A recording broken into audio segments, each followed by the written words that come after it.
Hey, Karen, how's your mom doing? She's doing better now. She was discharged from the hospital yesterday. But she still can't walk, so she'll be in a wheelchair. That means she needs someone to take care of her from now on. Oh my God! Really?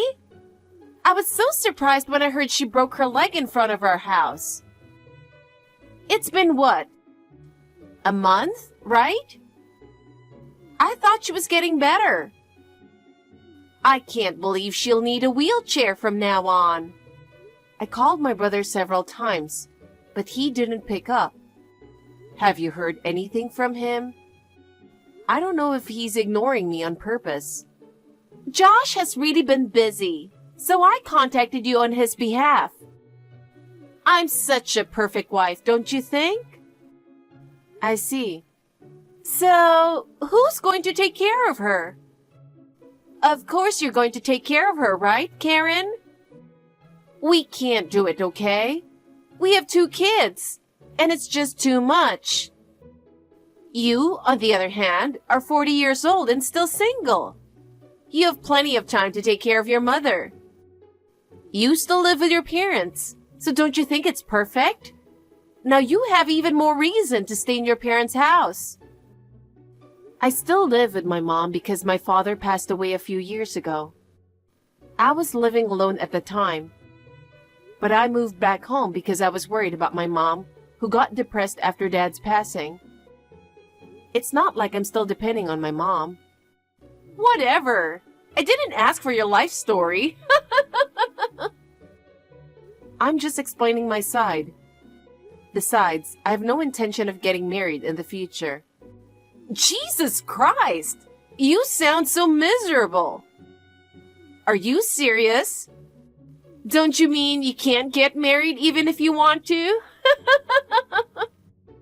I guess you can't read properly. Just leave me alone, please. Does my being single bother you? No, right? You're not bothering me now, but you might bother me in the future. Huh? What do you mean? Just think about it. If your mom passes away, the next person you will depend on will be your brother, which means my husband. I won't do that, so please don't worry. Oh, I don't think so. I'm 100% sure you're planning to depend on us. I guess talking to you is just a waste of time. I have a visitor coming over right now, and I need to clean up. Can I go now? I'm not done talking. Just so you know, I can't take care of your mother. I'm already working on taking care of my mother, so don't worry. Oh, really? That's good. Oh, well, you've never done anything to make your parents proud. I guess this is your last chance to do something for your mom. So, you say you're working on it, but what are you going to do? Put her in a nursing home? No, my mom said she doesn't want to go to a nursing home. I will take care of her in this house. What? In such a shabby house? To be honest, I feel sorry for your mom. She's the one who said she wants to stay in this house.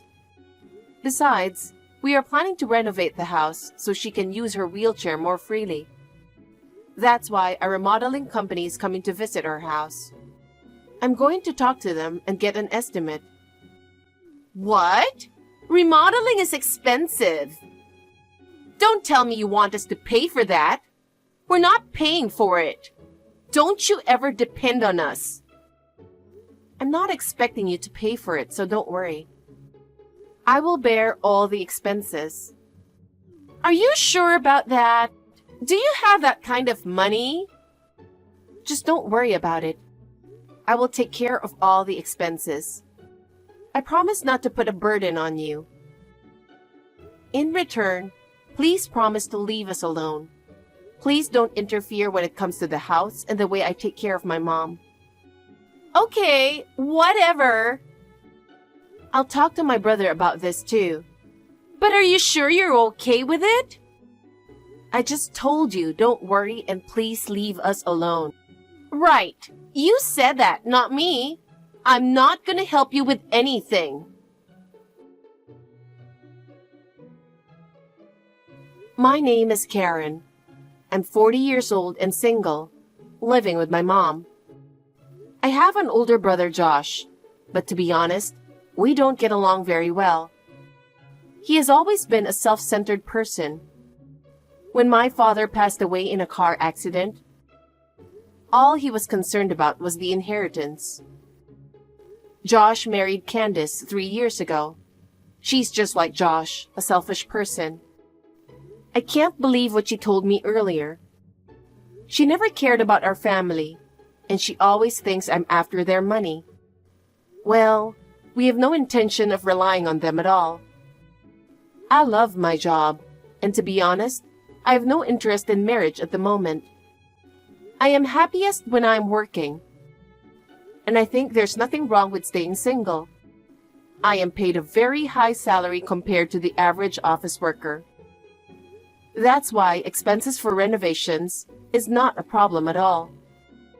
Not only did we have an elevator installed and made bigger rooms, we took this opportunity to do a complete renovation. The renovation turned out great. Our house looks like a new house. However, even though I live at home with my mom, most of the time I leave early in the morning for work and come home late. So we decided to hire a live-in caregiver. Luckily, a single mom who is a qualified caregiver was willing to work for us. She has a good personality and very skilled worker.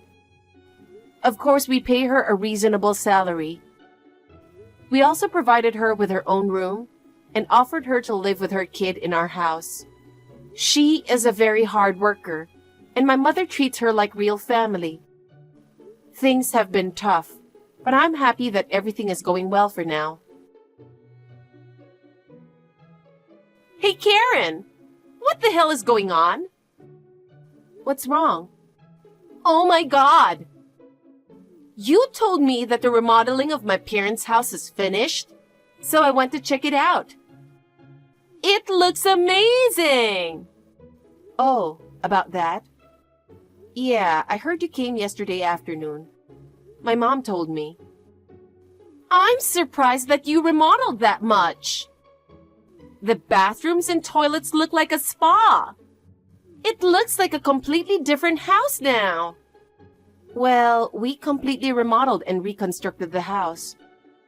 That's why it took a lot of time to finish. This is not fair that you are living in the house. To be honest, I don't like the caregiver that you hired. She's a stranger, but she's too close to your mother. It's weird. What's wrong with it? She's just doing her job. She works hard and has been good to my mother. I'm thankful to her. No, it's really weird. I can't believe she's living in the house. Well, she's a live-in caregiver. My mom needs help all the time, so I don't know why you keep saying it's weird. Why is the caregiver's kid also living in this house? They are using this house like it's their house. And her kid being too close to your mom too. It's not her grandma, but the kid calling her grandma is weird. Your mom seems to be having more fun talking to the caregiver's kids than our kids. Well, that's just the way it is, isn't it? They live in our house, so of course they are closer than your kids. Besides, your kids were playing games all day yesterday. They didn't even respond when my mom tried to talk to them. Of course, she prefers to spend time with the caregiver's kid. Besides, you have no right to say anything. Anything about the house or about my mom? You promised not to interfere in any way from now on, didn't you? Did I? I don't remember that promise. You must be mistaken. Oh, God. I contacted you today because I wanted to tell you that from now on, we're going to live in the house. What do you mean? Do I need to explain it to you? Thanks to you, The house is renovated and looks like a new house. I really appreciate you for that. Well, now we've decided to stay in the house, so you can go. What are you talking about? I renovated that house. I'm also paying for the caregiver. Why should I leave? You are paying for that caregiver? I can't believe it. They have free rent. You don't have to pay anything for them. What? They're here for a job. I just can't believe what you're saying. If your family's going to live in the house, how will you take care of my mother? We'll continue to have caregivers take care of her. I have no time to take care of your mother. Can you pay the caregiver? Well, if you give us this house, we won't have to pay rent. And I guess I'll be able to make do with that. Caregiver salary is like, what? $2,000 per month? Are you serious? If your family's going to live in the house, please pay the fee that I paid for the renovation. What? There's no way I can pay for that. First of all, since you are a useless member of the family, you should pay for everything. Raising a child costs money. Meanwhile, you are single and with no kids. You must have plenty of money. What do you mean by that? It sounds like you think you are superior just because you have kids. I don't agree with any of that. I have no obligation to pay anything. We decided to stay in the house even if you don't want to. I will do whatever it takes to get rid of you, so be prepared. I think you'd better get ready to move out while you still can before things get worse. Hey, what the hell do you think you're doing?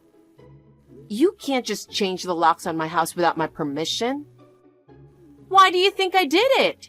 Do you have any proof? I got a call from my mother and her caregiver. They told me everything. You suddenly stormed into the house and told them that your family's going to live in this house.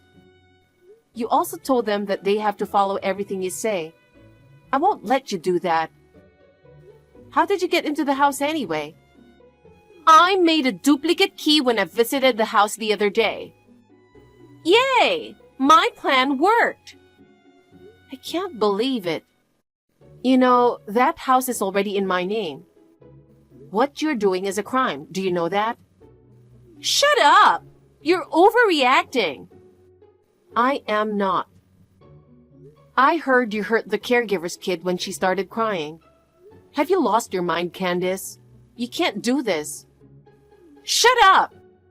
This house is ours now. I don't need you to tell me what to do. Well, good luck finding a new house. It's your fault for not leaving the house when I told you to. Oh, really? Well, I have a plan too. Be prepared. Hey, it's not fair to call the police. I'm your brother's wife. How could you do such a thing to your family? Thanks to you, they took me to the police station for questioning. It wasn't me. It was my mother who called the police. What? You're lying. I'm not lying. My mother told you to leave the house, didn't she? You have no right to enter this house because this is my house. I'm pretty sure my mom warned you before calling the police. But what did you say to my mother? You yelled at her that it's your house now. Even when the caregiver tried to stop you, you yelled at her, hurt the kid, and threatened not to pay her salary if she talked back to you. What you did is a crime. Whatever! You guys love to overreact.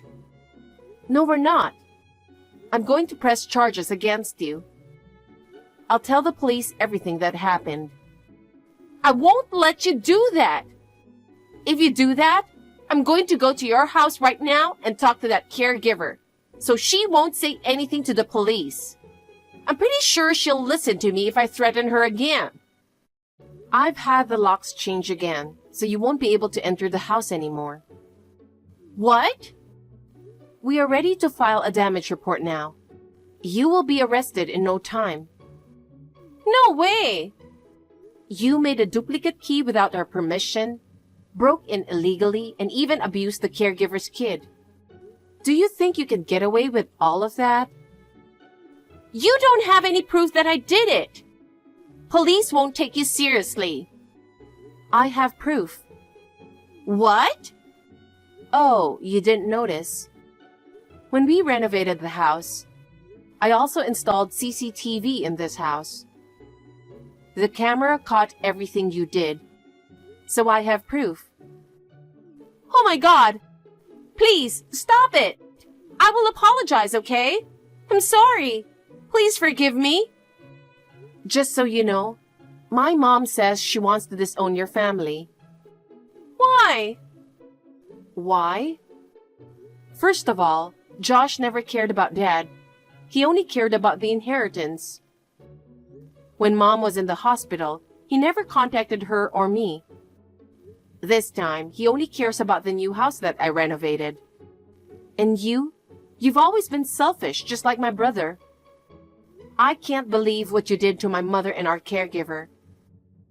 What you did is unacceptable. I have no intention of contacting you or your family in the future. I will block your contact information as well. I'm sorry. Please forgive me. This will never happen again. Please. Hey, Karen. Please. Hey, Karen. What the hell are you doing? Candace got arrested because of you. Wow, it's been a while, Josh. Good to know that she got arrested. Just so you know, it's not my fault. How dare you say that? Do you know how much you hurt my mother? I can't believe you let your wife do terrible things to us. I feel ashamed that you are my brother. Please do not show your face to me ever again. Hey, I'm begging you. Please withdraw the charges. The kid won't stop crying. I never took care of them by myself, you know. It's seriously causing me so much stress that Candace is not home. Are you serious? Did you even read what I said to you? I did. I'm sorry for what I did. Just please help us. All right. I have a condition. What's the condition? I want you to promise in writing that you'll never get involved with Mom, me, or the caregiver again. In other words, you will cut all ties with us. And also promise me that you won't come within a 100-meter radius of her house. Then I will withdraw the charges. Why do I have to promise you that?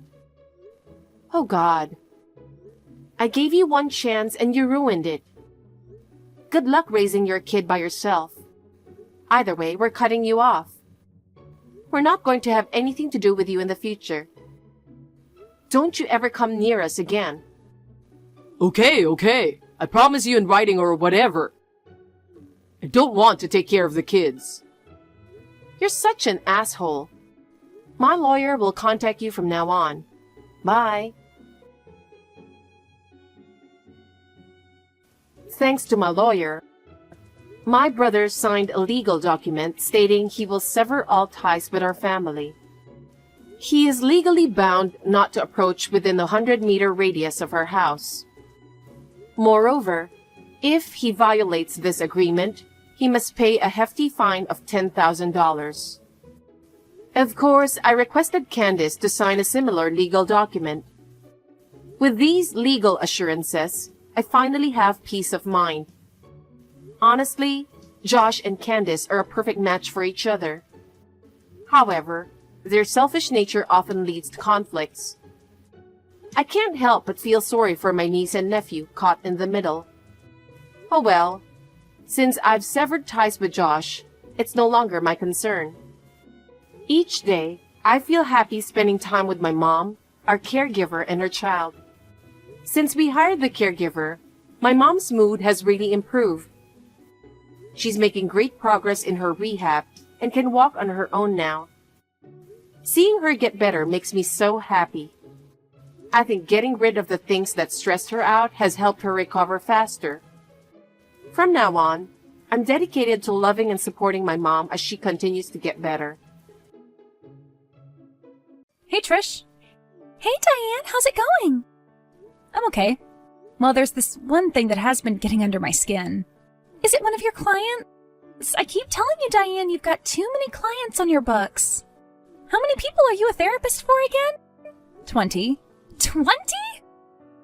I'm sorry, but that's just too many people. It's such an emotionally draining job. Tell me about it. But it's not my clients that are the problem, surprisingly. No? Well, they take up a lot of my time. But you know how much I love my job, how much I love helping people. I know, Diane, you truly are one of the kindest people I know. But my point is that you give too much. You need to take some time for yourself. I know how hard you work because I used to be one of your clients. We broke therapist-patient confidentiality rules there, didn't we? We sure did. Is Jim okay? He's been away on business a lot lately. Is he still being distant? Jim's always been distant. He just gets further away from me every day. Soon I won't be able to see him even if he's in the same room as me.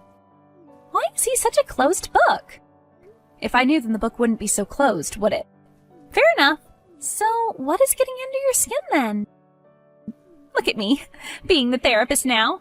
How the tables have turned. Well, I've actually been getting these weird texts from an unknown number. Weird texts?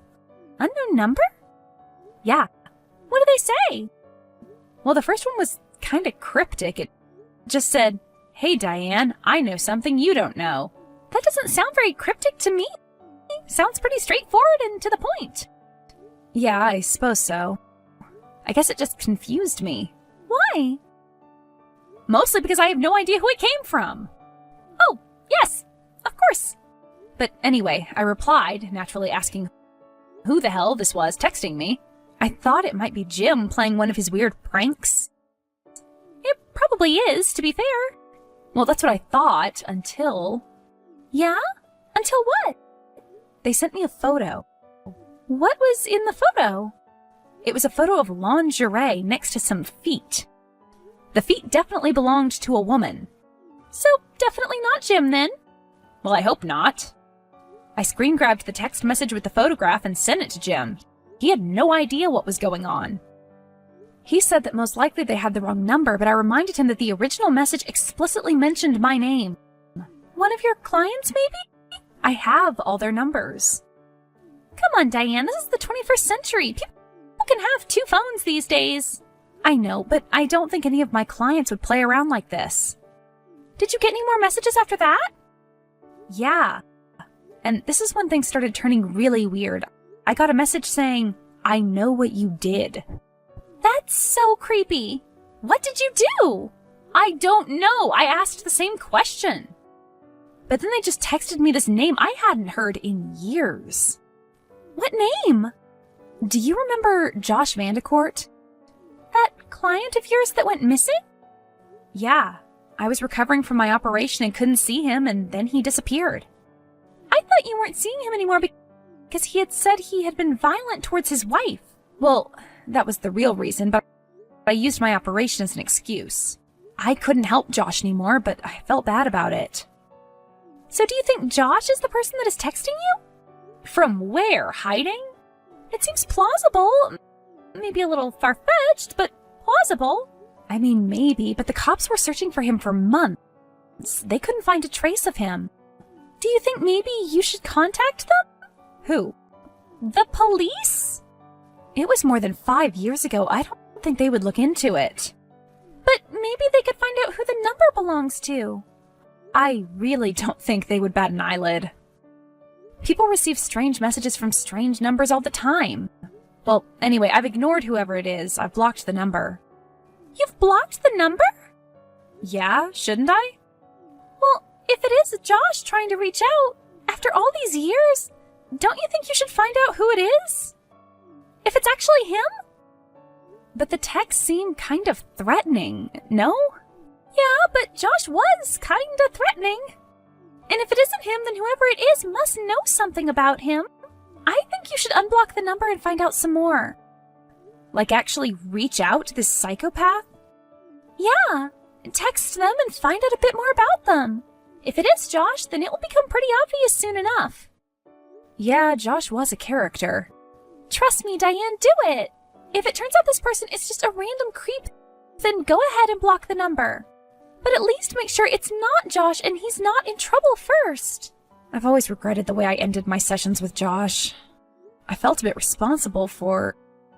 No, Diane, I know what you're gonna say, and don't. Okay, I'll unblock the number and see what I can find out. Good luck, and let me know how it goes. I will. Speak soon. Take care, Diane. Hello? Josh? Diane? Is that you? If it's you, Josh, you know you can talk to me. Everyone is worried about you.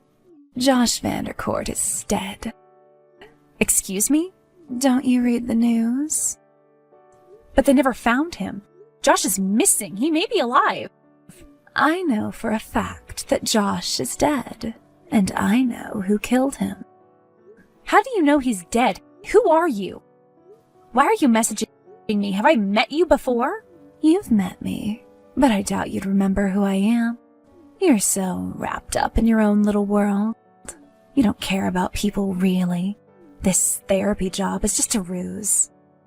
A lie to cover up the truth that you're a selfish person who doesn't care about the people you treat. All you want is money. You're driven by greed. You're wrong.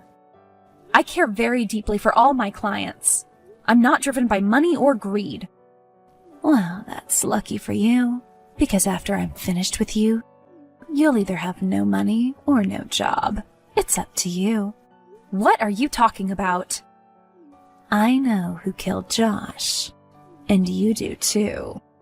You're not making any sense. Diane, wake up.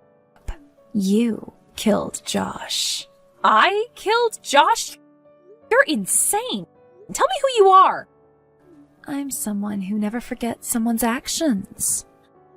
I'm someone who likes to remind people that when they make a mistake, they must be held accountable. You have made a grave mistake, Diane. And what might that have been? I didn't kill Josh. I cared for Josh. As much as I possibly could, he was a deeply troubled young man. He was. But he was also kind and caring. He didn't deserve what happened to him. What happened to him exactly? If you know anything about Josh's whereabouts, you need to tell me. Or the police. Josh texted me before he disappeared. He told me not to come looking for him. But I knew what he was really trying to say. He told me that no one cared about him anymore. It broke my heart. He was abandoned by one of the only people that he felt that he could talk to. And that was you, Diane. He was abandoned by you. It wasn't my fault. I sustained an injury. I couldn't see any of my clients. It was unfair, I know, but it couldn't be helped. I didn't know this would end up happening to Josh. Except you did. I've lost you again. You keep accusing me of things I haven't done. I don't even know who you are. What gives you the right to think you know anything about me? Because I do know things about you, Diane. I know more than you think. I know what Josh wrote to you hundreds of times before he disappeared. He begged you to see him. You knew how much he was suffering, and yet you did nothing. You abandoned your duty of care in his time of need. Josh may have made some mistakes, but he didn't deserve the treatment he got from you. He did make mistakes. Unforgivable mistakes. So have you. And you're going to pay for them, like Josh did. You have a choice, Diane. Either give me the $500,000 in your bank account, your precious savings, or I am going to make it my personal mission to make sure everyone knows just what you're capable of. What do you mean? Your name is going to be everywhere on social media. The therapist who abandoned her client before he disappeared. You'll lose your business. You'll lose your livelihood. You'll lose your license. You'll lose everything. You'll be working in a Walmart before the end of the year. Mark my words. How do you know how much money I have in my bank account? I told you, I know more than you think. There's only one person who knows that aside from myself, and that is my husband. Do you know my husband? Tell me. Think about my offer, Diane. Mull it over. You have 48 hours to send me your life savings. In cash. Or you can kiss goodbye to your job and your life. You're making a grave mistake. I won't be blackmailed. I'm going to find out who you are and you will be arrested. Bring the cash to 48 Trafalgar Street in 2 days' time. Leave it next to the blue door, yellow building. You'll know the one when you see it. Don't be late. I'll be contacting a lawyer and the cops. Never contact me again. Good night. Jim? Sweetheart? I tried calling you. You're not answering your phone. I'm so sorry. I've been so busy all day at the conference. You know that weird text I received the other day? Yeah, what about it? Whoever it is, they're trying to blackmail me. They think I had something to do with my old client, Josh Vandercourt's disappearance. What? That's crazy. You were so upset when Josh went missing. You didn't have anything to do with that. What did this person say exactly? That if I don't give them my life savings in cash, they're going to expose me. They said they can get my license revoked. How? I don't know, Jim, but they feel pretty sure of themselves. Don't freak out. I'm going to phone my buddy at the sheriff's department. They'll be able to find out who this prankster is pretty quickly. Thanks, Jim. No problem, sweetheart. Relax. I'll sort this out. The game is up. My husband has friends in the police department. I've given them your number. They're going to track you down. They're going to find you and stop you. No, they won't, Diane. How can you be so sure? Because I know your husband, and he isn't going to do that to me. You know my husband? How? Diane. Yes? I'm going to tell you a little story. It's about a girl. This girl was young and naive. She dreamed of meeting the perfect guy and marrying him. And guess what? The girl's dream came true. She met the perfect guy. The guy loved the girl with all his heart. The problem was, this guy also had a problem. He loved something more than the girl. He loved to drink every day, from dawn till dusk. And then he lost his job, and everything went downhill. You're talking about Josh, aren't you? When the guy got drunk, the guy got violent and hit his wife. Except the next day, when he woke up, he was so sorry, and he cried into his wife's arms. Why am I like this? He would say to the girl. The girl loved him so much that she would forgive him every time. And then, one day, the guy hit his wife so hard that she had to go to the hospital. The girl promised herself this would be the last time. So she told the guy to get cleaned up and see a therapist, or she would leave him. So he did. That therapist was you, Diane. Josh was getting better, and then you abandoned him. Faced with the shame of everything, he left the girl. He disappeared. You're the girl, aren't you? I was the girl. I'm not anymore. I'm sorry this happened to you, but you have to believe me. I didn't want this to happen to Josh. It broke my heart when he disappeared. I wanted to help him. I really did. We can't go back in time. What's done is done. Of course we can't, but we can still change our futures. You don't have to continue down this road. I've done bad things too. Things I'm ashamed of. I'll own up to them if you will just own up to your mistake. You had a part in Josh's disappearance. You just don't want to admit it. Okay, I will own up. I have owned up. I'm sorry this happened to you. Good. Apology received. Now I must apologize to you, Diane. For what? You know that picture I sent you? The one with all the lingerie? Yes? There was someone with me when that picture was taken. What are you talking about? You know who I'm talking about. No, I don't. You might want to talk to your husband about what he's been doing on his little business trips, Diane. No, he wouldn't. I have nothing to hide anymore. You can keep your precious money, your precious job. But just know that I have taken your husband as you have taken mine. I don't believe you. You're lying. Diane, Yes. I'm sorry. I mean that. Goodbye. The anonymous texter turned out to be none other than Josh's wife.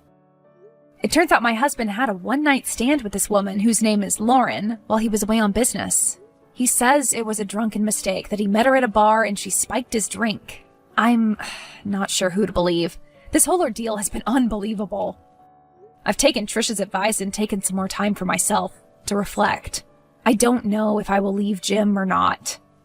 My head tells me yes, but my heart tells me no.